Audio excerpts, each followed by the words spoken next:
What's going on, guys? So today in this channel I'm going to show you how to play Please Donate on Roblox. So if you want more tutorials like this, click that subscribe button and that bell icon on so you will be updated if there are more uploads in this channel.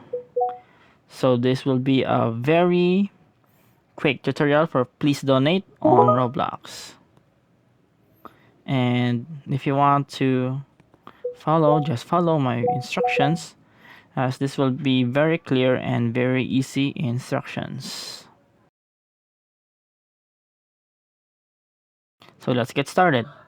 So first, we are here back on the lobby of Roblox. So go to create and dashboard, and we are here on creations. Under creations and experiences, we have here our place.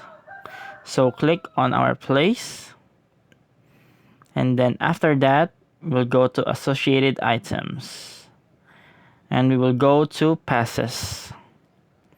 And in passes, we are going to create a pass by clicking the create a pass button.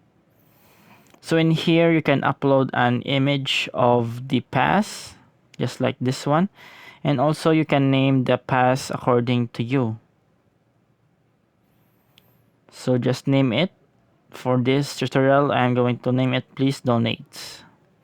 You can create the pass,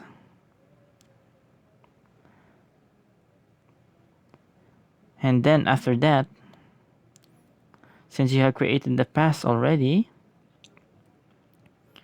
what we are going to do here is go to the basic settings and go save and sales and turn that on, and so you can sell it or it is on sale. And then you can also get or put in the Robux, that is the amount of the Robux for that pass. Take note that the pass has deductions since Roblox is getting percentage. So going back here, just claim this booth, and there you go. It is already displayed here your prices, which is 20 Robux. So that's it, guys, for Please Donate. Subscribe and like, and see you on the next video.